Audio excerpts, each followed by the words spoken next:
Okay, so we're moving on to part B of question 8. So this is exercise 60, which is on projectile motion formulae.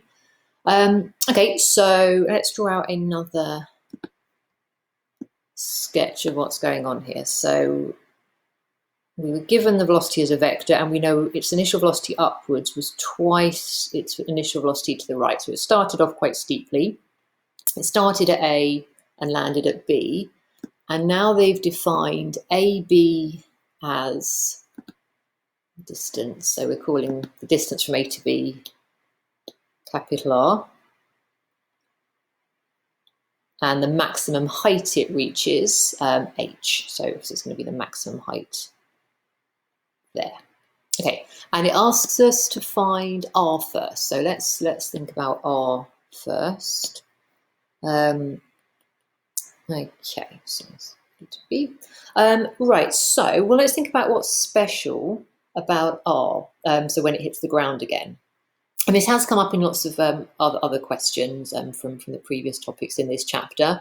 And when something is hitting the ground again, that's going to be when its vertical displacement, which we are calling which we are calling y, is 0. Okay, so there's 2 points on this. Is it just a particle object? So there's 2 points on this object's journey where its displacement in the y direction is 0, or its vertical displacement is 0 at the very start. So at A, and then at the very end when it hits the ground. Obviously, it has moved. It's got a horizontal displacement, which we're going to move on to next. Oh no, sorry, which is what we're looking at now. But its vertical displacement is 0 at that point because it's back to the height that it started from. And so basically, if we can find x at that point, we'll have our answer. So we are going to use the equation, and bear in mind for this type of question, obviously it'd be awesome to get full marks, but if you hadn't quite got that result, it doesn't mean you can't use it to answer the next part of the question. So 2x minus gx squared over 2k squared. And I could, obviously, for another question, I might want to substitute in that g is 9.8, but my result's going to be in terms of k and g. So I'm not worried that I don't know k. I can leave that in my final answer. So that's 0. So we're looking for when y is 0. Okay, so I know that looks quite nasty, but actually it is just a 2-term quadratic. Yeah, we've got an x term and an x squared term. So the coefficient of x squared looks quite awkward.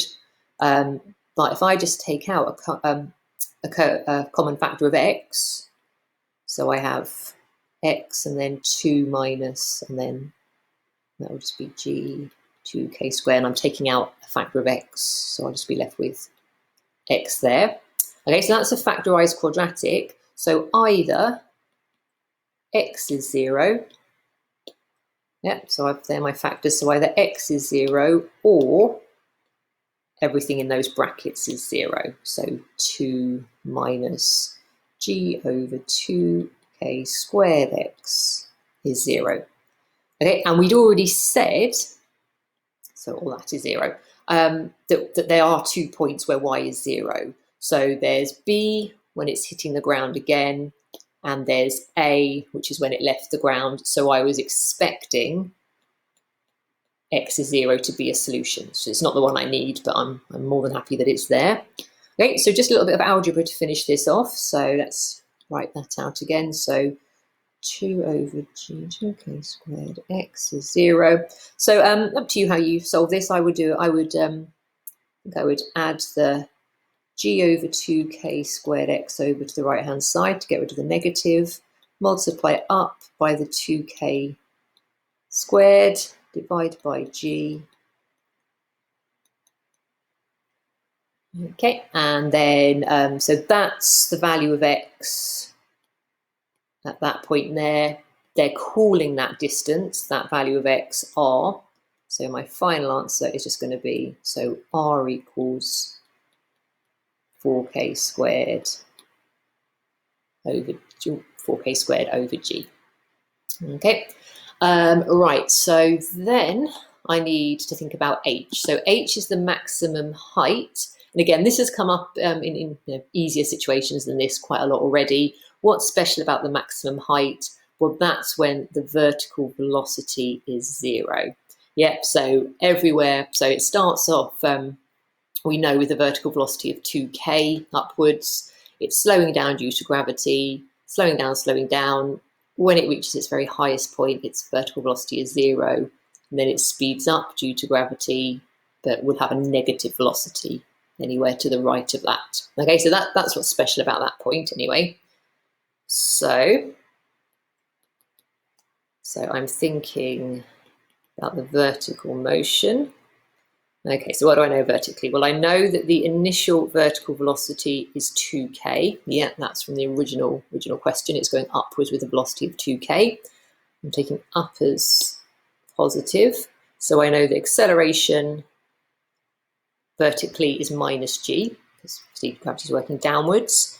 I know, well, so the vertical displacement is what I'm after, and I'm calling that h. And what else do I know? Oh, and the vertical velocity at that point is 0.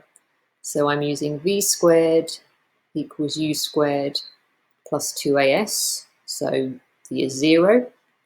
U is 2k. So if you've got that far, make sure you don't forget the brackets, or at least you don't forget to square the 2 as well. And then 2as, so a is minus g, so that's going to become minus 2g, and s is h.